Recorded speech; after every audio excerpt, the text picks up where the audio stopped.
नमस्कार साथियों।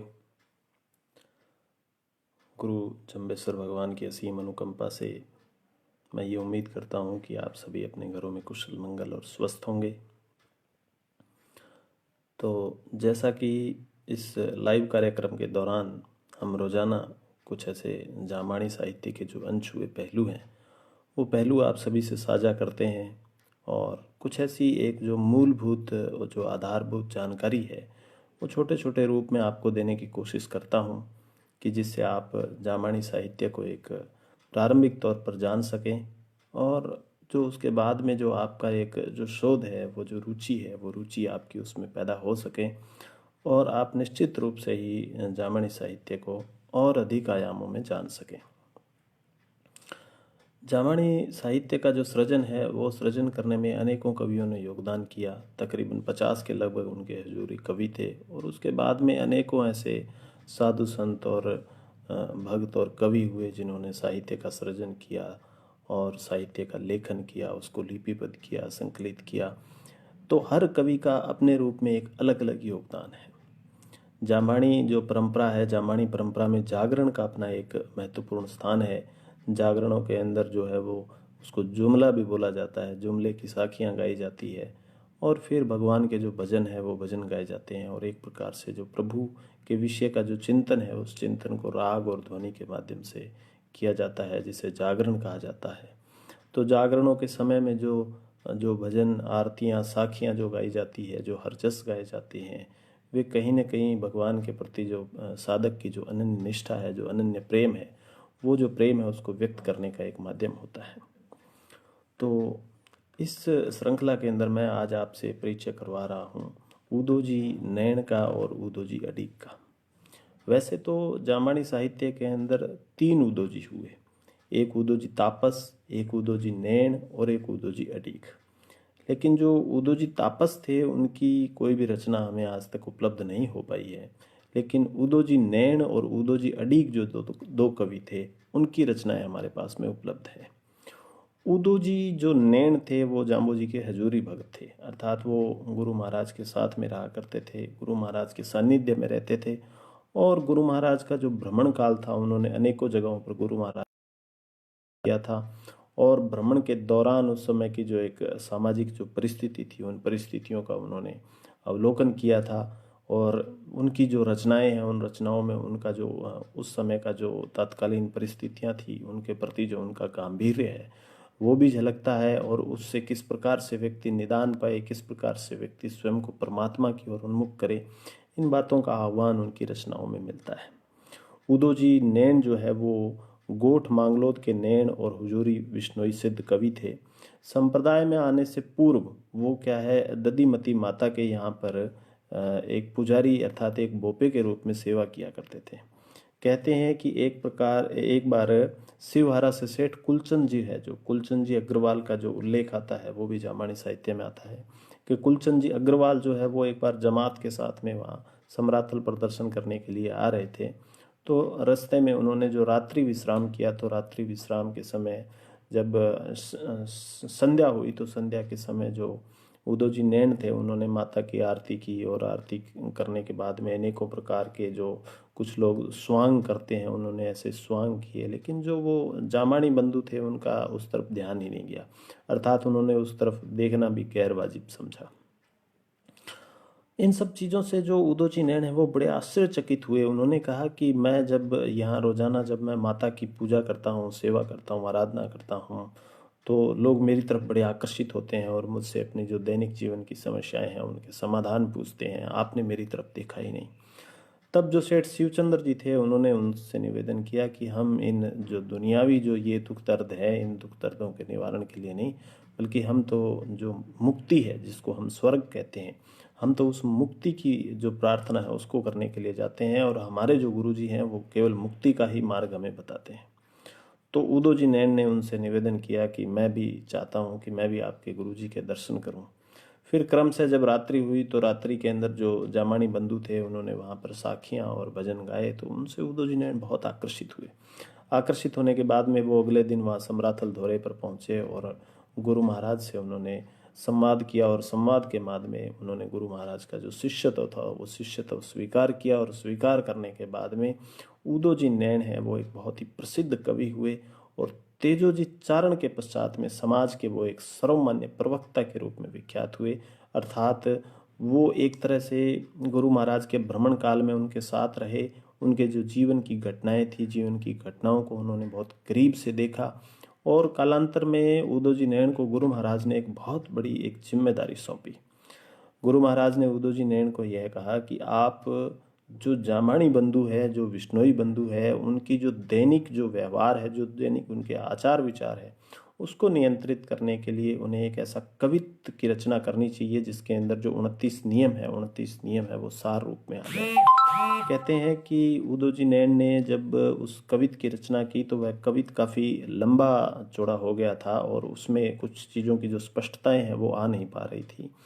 तो पुनः निवेदन पर उन्होंने उसका एक छपैया जो है वो रचना की और वो जो छपैया है वो आज विश्नोई धर्म के अंदर प्रसिद्ध है कि 29 धर्म की आखड़ी हृदय धरियो जो जाम्बो जी कृपा करी नाम विश्नोई होए। तो ये जो एक प्रसिद्ध जो छपैया है, इस छपैये की रचना उदोजी नैन ने की। इसके अलावा उदोजी नैन ने जो अपनी जो साहित्यिक रचनाएं की उनके अंदर उन्होंने जो सबसे बड़ा जो योगदान उनका रहा वो रहा उनकी साखियों की रचना। उदोजी नैन ने अनेकों ऐसी साखियों की रचना की जिन साखियाँ जागरणों में गाई जाती है। उन साखियों के अंदर मानव को अपने जो जीवन है उस जीवन के प्रति जो नश्वरता है, जीवन की जो असारता है, उसके प्रति जो है वो संदेश दिया, नीति विषयक कथन किए और स्वयं को परमात्मा की तरफ उन्मुख करने का उन्होंने व्यक्ति से आह्वान किया। जुमले की जो प्रसिद्ध साखियाँ हैं वे साखियाँ उदोजी नैन की ही रचना है।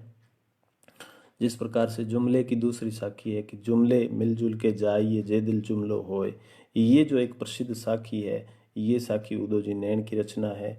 फिर गुरु के कथनी जुमला मेरे बाबा जहाँ का हरिया भाग, गुरु पूरो दातार मेछा थारा मंगता, मैं तू म्हारा शाम से पीहर सिमरियो, ओ गुरु आयो जमराज देव निज हक साच पिछाण्यो, ए रण नहीं हथौड़ा नहीं पानी सु मालिक राजा पिंड गड़े। ये एक जो मशहूर जो एक साखी है, ये साखी है, इसकी भी उदोजी नैन ने रचना की।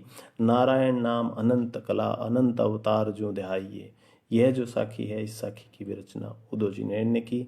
इनके अलावा उदोजी ने आरती कीजिए गुरु जम्बजती की भक्त उदाहरण प्राणपति की, इस आरती की रचना भी उदोजी नैन ने की।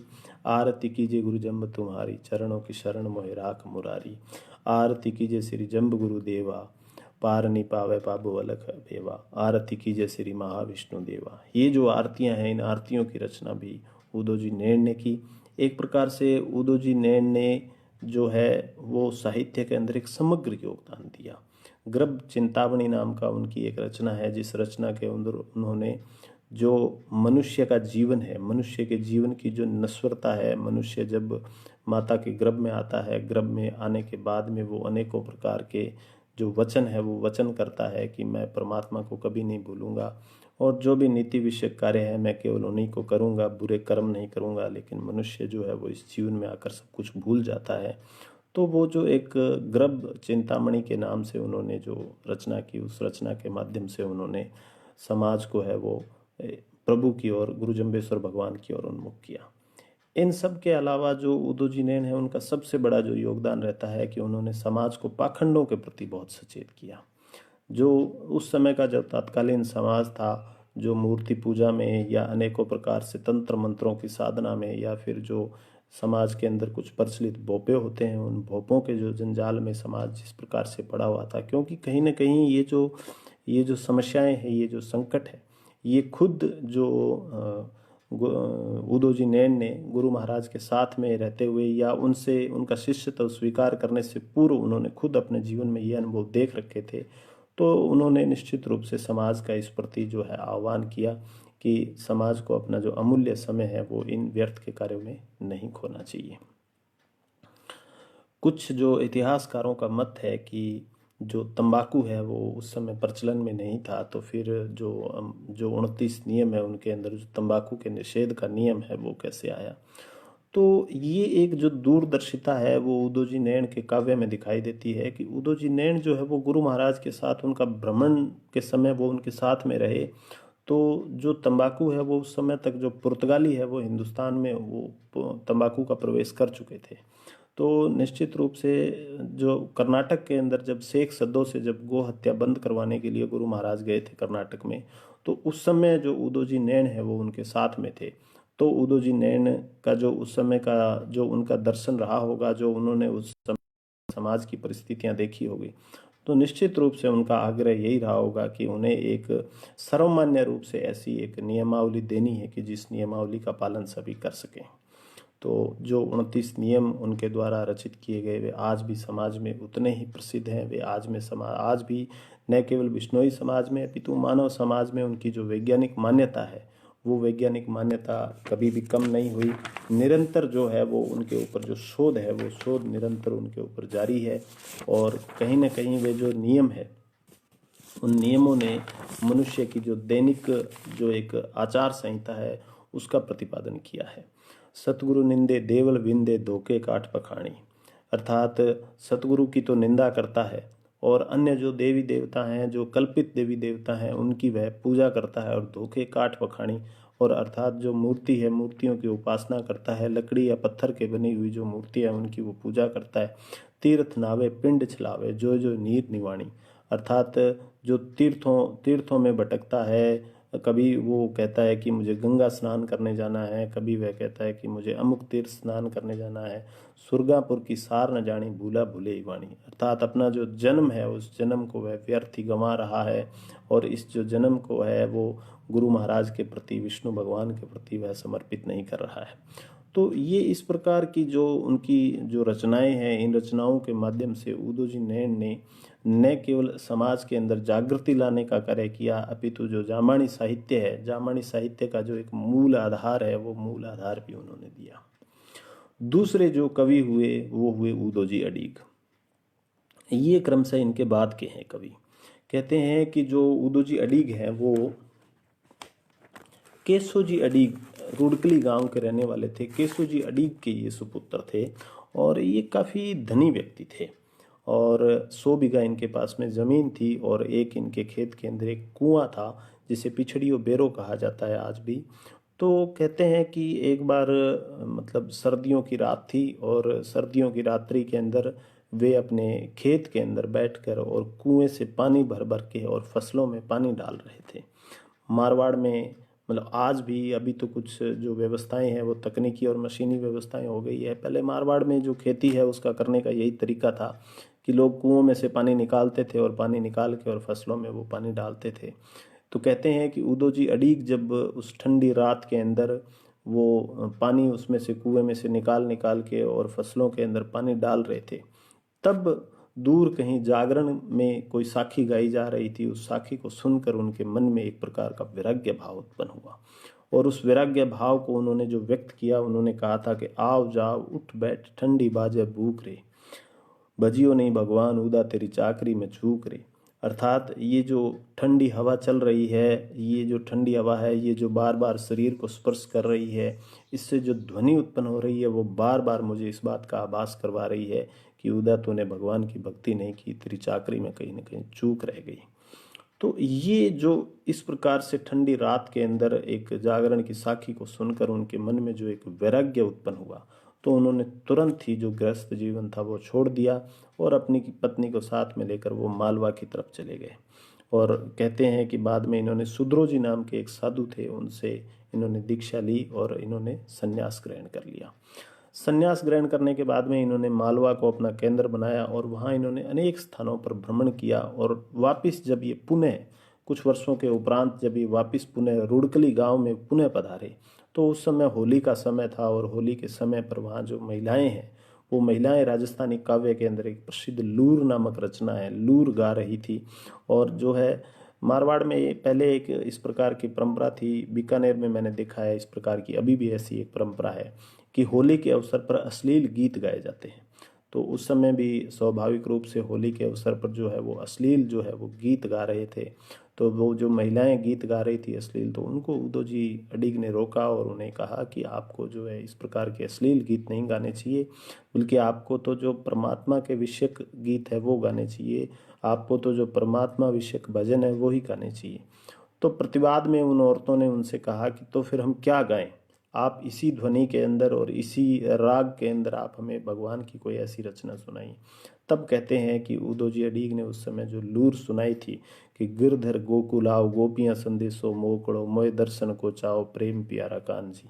ये जो एक राजस्थानी साहित्य की जो प्रसिद्ध लूर जो जिसे कहा जाता है, इस लूर की रचना उदोजी अडीग ने की। और यह लूर केवल उस समय में नहीं बल्कि उसके उपरांत से लेकर आज तक यह लूर उतनी ही प्रसिद्ध है। पूज्य आचार्य स्वामी सच्चिदानंद जी की मधुर आवाज़ में आपने जो यह लूर है वो अनेकों बार सुनी होगी। और यह लूर जितनी उस समय में प्रसिद्ध थी उतनी ही यह लूर आज भी प्रसिद्ध है। तो ये जो उदोजी अडीग का जो साहित्य जो एक योगदान है वह विलक्षण साहित्यिक योगदान है। अनेकों जगहों पर घूम घूम कर उन्होंने जो जामानी पंथ का है वो प्रचार किया, प्रसार किया। अपनी जो रचनाएं थी उन रचनाओं के माध्यम से उन्होंने समाज में जागृति लाने का प्रयास किया। कहते हैं कि वो दीर्घायु लगभग 100 वर्ष की अवस्था तक जिए और अपनी अवस्था पूर्ण करने के बाद में उन्होंने एक दूर के रिश्ते में उनकी एक बेटी थी, पारी नाम की बेटी थी। तो वो पारी नाम की जो बेटी और उनके जो जवाई थे सिमरत जी बाबल थे जो तिलवासनी के, उनको फिटकासनी के सॉरी, उनको अपना जो समस्त धन जायदाद वो है वो सौंप कर वो इस धराधाम से स्वर्गलोक को चले गए थे। तो ये एक परंपरा है जामानी साहित्यकारों की, जामानी कवियों की, जिसमें आज मैंने आपको परिचय दिया उदोजी नैण के बारे में और उदोजी अडीग के बारे में। उदोजी अडीग ने जो इससे बढ़कर एक योगदान दिया वो उनकी जो प्रमुख रचनाएं हैं वो कौन कौन सी थी। सबसे प्रमुख जो उनकी रचना थी वो थी प्रहलाद चरित्र, फिर उसके बाद में विष्णु चरित्र, फिर स्नेह लीला, फिर गर्भ चेतावनी और फिर कका सैंतीसी। इन रचनाओं के बारे में मैं आपको छोटा छोटा एक परिचय दे देता हूँ। प्रहलाद चरित्र जो एक रचना है, यह रचना जामानी साहित्य की या विश्नोई समाज की एक बहुत ही प्रमुख जो है रचना है, क्योंकि विश्नोइयों को प्रहलाद पंथी भी कहा जाता है। क्योंकि ऐसा कहा जाता है कि जो विश्नोई है, विश्नोई धर्म केवल आज का नहीं है। 1542 में तो धर्म की पुनर्स्थापना हुई थी। जो इस धर्म की नींव है, जो इस धर्म की जड़ें हैं वो बहुत गहरी है। कहते हैं कि समय समय पर जिन लोगों ने सत्य के बल पर, जिन लोगों ने धर्म के बल पर धर्म की ध्वजा को फहराए रखा, धर्म को जिंदा रखा, उन्हीं लोगों ने विश्नोई पंथ का प्रतिनिधित्व समय समय पर किया है। तो सर्वप्रथम जब विश्नोई धर्म का पंथ का जो प्रतिनिधित्व है वो प्रहलाद भक्त ने ही किया था। प्रहलाद भक्त के जीवन में और कालांतर में जो जिन जामानी बंधुओं ने, जिन विश्नोई बंधुओं ने साके किए, जिन्होंने अकर वो कहलाए क्योंकि उन्होंने कर को देने से मना कर दिया, तगाड़ा कहलाए, स्नानी कहलाए, शहीद कहलाए, ये जो एक प्रकार है वो विश्नोई जो है जनों के ऊपर बैठी, ये प्रहलाद जी से कहीं ना कहीं उनका एक बहुत बड़ा सामंजस्य बैठता है। क्योंकि प्रहलाद इस धर्म ग्रंथों के अंदर या धर्म साहित्य के अंदर पहले वो व्यक्ति है जो एक प्रकार का सत्याग्रह करते हैं, और वो भी अपने पिता के विरुद्ध। वो अपने पिता को भगवान मानने से इनकार कर देते हैं, क्योंकि वो ये मानते हैं कि जो ईश्वर है वह ईश्वर इस ब्रह्मांड के अंदर सर्वत्र व्यापक है और सर्वत्र उसकी व्यापकता है, और वह लोगों का कल्याण करता है, वह लोगों का पोषण करता है। तो हिरण्यकश्यप जो उस समय उनके पिता थे, वो तो उस समय असुर थे और वो केवल और केवल मानवता का संहार कर रहे थे। तो उन्होंने अपने पिता को ईश्वर मानने से इनकार कर दिया था, और अपने जो सहपाठी है उन सहपाठियों के साथ में उन्होंने इस बात का प्रचार प्रसार करना शुरू कर दिया था कि मेरे पिता को ईश्वर कहना बंद करो और ईश्वर को ही ईश्वर मानो। तो ये जो एक प्रकार का सत्याग्रह था, इस सत्याग्रह के विरुद्ध वो खड़े हुए। उनकी जो एक मौन जो मुखरता थी, उस मौन मुखरता ने अंत में एक ऐसा क्षण ला दिया कि जिस क्षण हिरण्यकश्यप ने प्रहलाद से यह कहा कि यदि तेरा ईश्वर सर्वत्र व्यापक है तो बता कि वह ईश्वर कहाँ कहाँ है। तब प्रहलाद ने कहा था कि पिताजी, ईश्वर सर्वत्र है, वह इस खम्भ में भी है, वह इस पृथ्वी में भी है, वह इस पाताल में भी है। तब कहते हैं कि जो भगवान का जो है वो अवतार हुआ, और भगवान ने अवतार लेकर नरसिंह अवतार उस समय धारण किया, और नरसिंह अवतार धारण करके भगवान ने हिरण्यकश्यप को, और जो उनका दिया हुआ वरदान था, उस वरदान की सभी शर्तों की पूर्ति करते हुए उनका संहार किया था। तो जो प्रहलाद चरित्र है इसके अंदर उन्होंने दो अवतारों का वर्णन किया है। हिरण्यकश्यप का जो छोटा भाई था हिरण्याक्ष, उसके द्वारा जब कहते हैं कि पृथ्वी को गंभीर उन्होंने संकट में डाल दिया था, तब वराह अवतार धारण करके उन्होंने पृथ्वी को बचाया। और इसके उपरांत जब हिरण्यकश्यप ने स्वयं को भगवान मनवाना शुरू कर दिया था, उस समय में जो प्रहलाद का सत्याग्रह था, उस सत्याग्रह के दम पर भगवान ने नरसिंह अवतार धारण किया और नरसिंह अवतार धारण करके भगवान ने एक बार पुनः जो धर्म की पताका है वो फहराई। तो ये एक जो रचना है ये प्रहलाद चरित्र के नाम से रचना है। और जामाणी समाज के अंदर, विष्णुई समाज के अंदर प्रहलाद जो चरित्र है इसका गुणगान होली के अवसर पर जब होली का पाल किया जाता है, तो जो विष्णुई समाज जहाँ पर बहुतायत में निवास करता है वहाँ पर होली के पाल के उपरांत प्रहलाद चरित्र है उसका पाठ किया जाता है।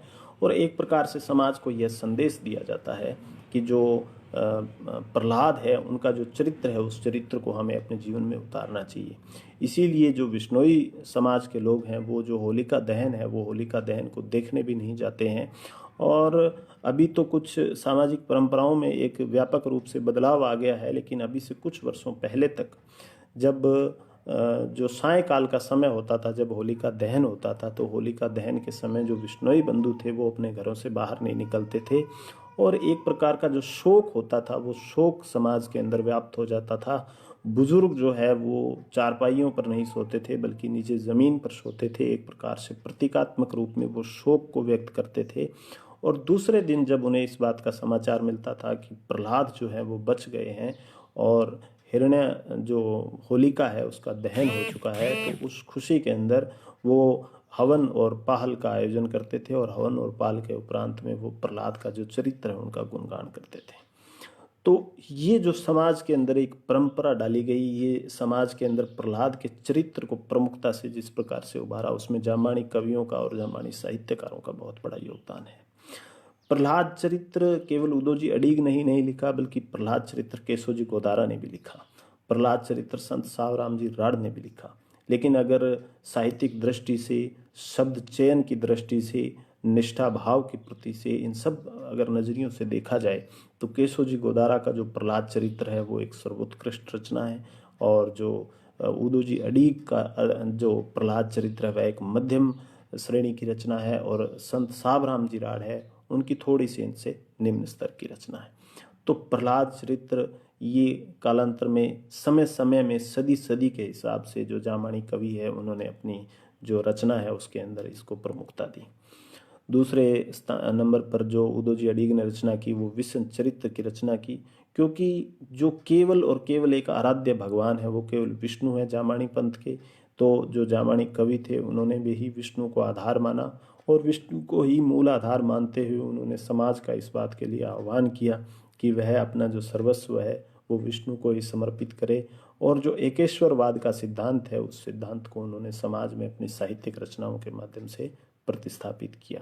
स्नेह लीला है, गर्भ चेतावनी है, ये इस प्रकार की रचनाएं हैं जिन रचनाओं के माध्यम से जो तत्कालीन समाज है उनको नीति विषयक और जो सामाजिक संवाद है वो किस प्रकार से है, और उनके माध्यम से उन्होंने समाज को नीतिवान बनाने के लिए और समाज को बहुत ही सूझवान जो है वो फैसले लेने की तरफ, और व्यक्ति को जो आत्म साधना है, आत्म साधना जो है, आत्म साधना विषयक जो है वो उन्होंने गर्भ चेतावनी के अंदर उन्होंने प्रमुख रूप से दर्शाए अपने साहित्य के अंदर। व्यक्ति इस संसार को, इस संसार के अंदर जो कुछ भी देख रहा है वो जैसा गुरु महाराज ने अपनी शब्दवाणी में कहा उसी को उन्होंने कालांतर में जामानी कवियों ने अपनी रचनाओं के अंदर स्पष्ट किया कि यह संसार है वह नश्वर है। व्यक्ति को समय रहते इस बात को पहचान लेना चाहिए और स्वयं को केवल भगवत अर्पण कर देना चाहिए। और प्रभु के जो निमित्त है, प्रभु के निमित्त स्वयं को करते हुए सदकर्म करने चाहिए और सदकर्म करते हुए हरि का जो भजन है वह भजन करना चाहिए। तो इस प्रकार की जो रचनाएं हैं, इन रचनाओं के माध्यम से ये रचनाएं कालांतर में जागरणों में और जुमलों में ये गाई जाती रही, जिनसे निश्चित रूप से समाज के अनेक लोग लाभान्वित हुए। एक उनकी रचना है कका सैंतीसी। कका सैंतीसी ये एक राजस्थानी साहित्य के अंदर एक प्रसिद्ध एक काव्य रचना है। और इसमें एक कै से लेकर गे तक जो 37 अक्षर होते हैं, इन 37 अक्षरों के आगे क्रम से उन्होंने जो जीवन के मूलभूत जो नियम है, जो नीति विषयक सिद्धांत है, जो आत्मदर्शन विषयक सिद्धांत है, जो साधना विषयक सिद्धांत है, जो आचार व्यवहार से संबंधित सिद्धांत है, इन सभी सिद्धांतों को काका सैंतीसी के माध्यम से उन्होंने व्यक्त किया। तो इस प्रकार से ये दो जो जामानी कवि है, इन दो जामानी कवियों से आज मैंने आपको परिचय करवाया, उदोजी नैण और उदोजी अडीग। उदोजी नैण जहाँ स्वयं गुरु महाराज के साथ में रहे, और उदोजी नैण को जब हम पढ़ते हैं तो निश्चित रूप से उदोजी नैण को पढ़ते हुए हमें इस बात का आभास होता है कि आज जो कुछ प्रश्न हैं, जो कुछ प्रश्न आज के समय में पैदा किए जाते हैं गुरु महाराज के बारे में या 29 नियमों के बारे में, तो निश्चित रूप से यदि कोई शोधार्थी उदोजी नैण को पढ़ता है तो वे जो प्रश्न है उन प्रश्नों का समाधान स्वयं में ही हो जाता है। किस प्रकार से गुरु महाराज ने जो है वो एक सगुणोन्मुखी निर्गुण विचारधारा है, उस विचारधारा को उन्होंने समाज के अंदर प्रतिपादित किया था। किस प्रकार से उन्होंने सगुण का जो है वो माध्यम है, सगुण के माध्यमों से जो है उन्होंने रास्ता तय करते हुए निर्गुण की ओर जो है व्यक्ति का ध्यान केंद्रित किया था।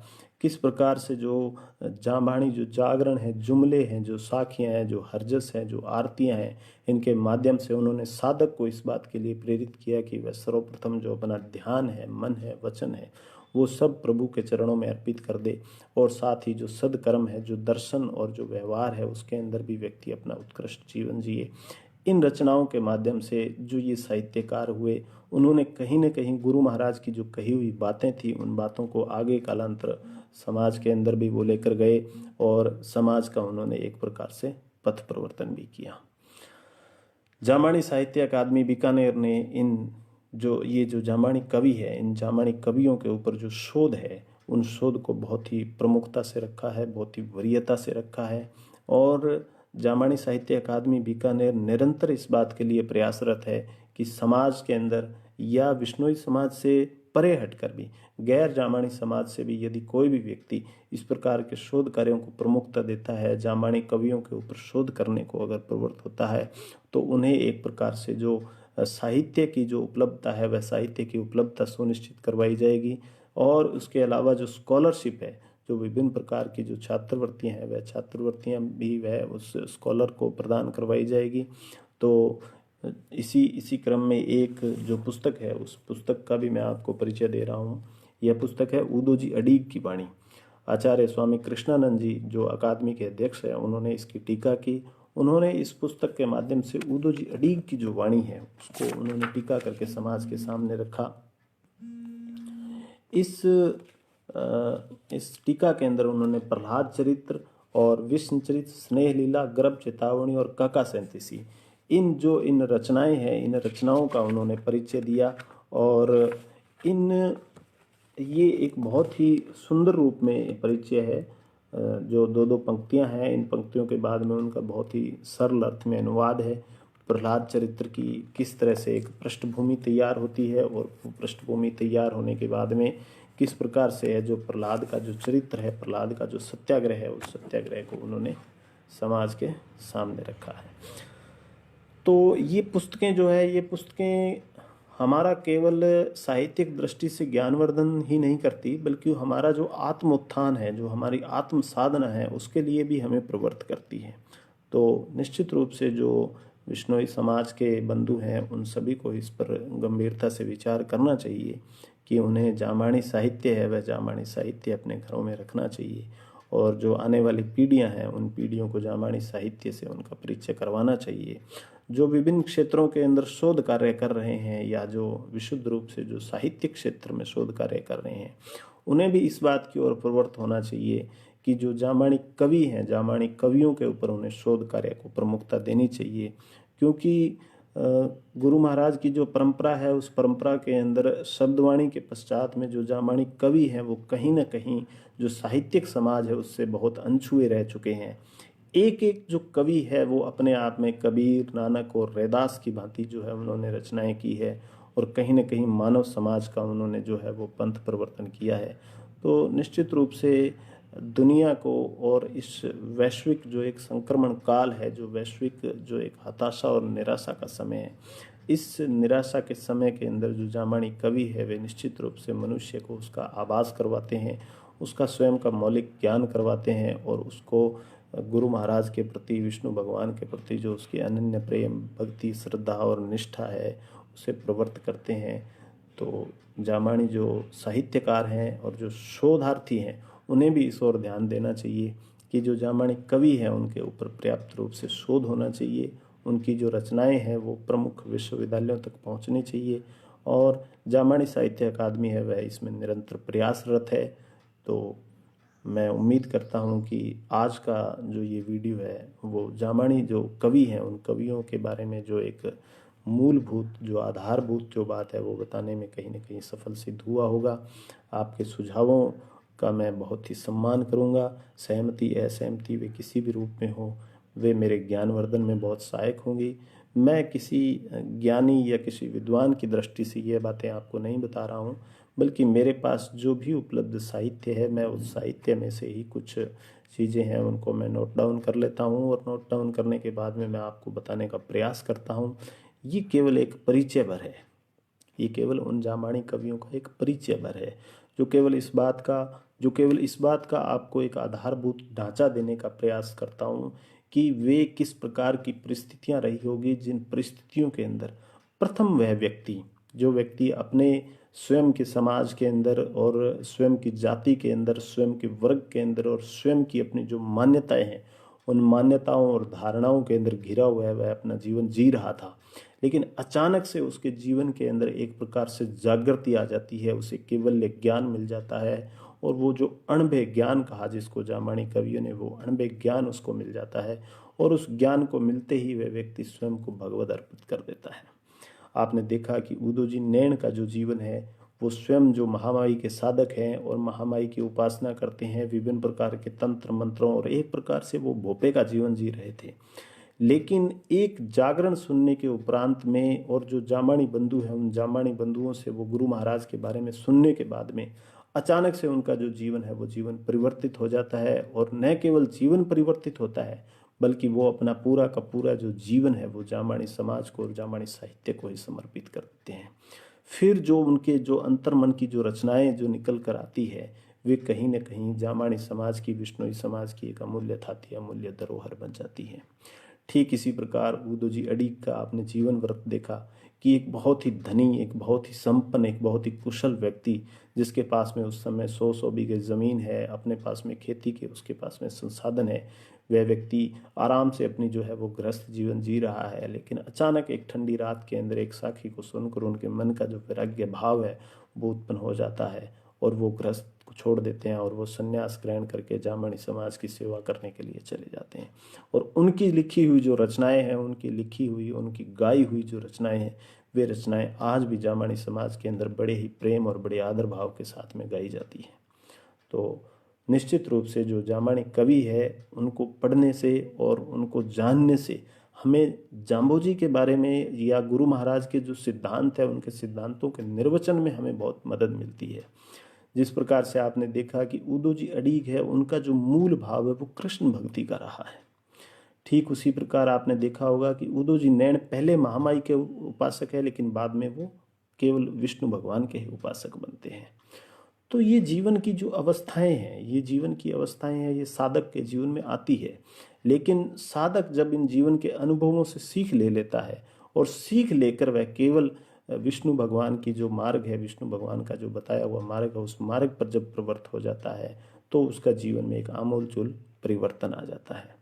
वर्तमान में भी गुरु महाराज की वाणी के ऊपर या गुरु महाराज के सिद्धांतों के ऊपर भी जिस प्रकार के निर्वचन पे आजकल प्रश्न उठाए जाते हैं, तो जामाणी कवियों का अध्ययन करने पर निश्चित रूप से जो प्रश्न है उनका समाधान हमें मिल जाता है।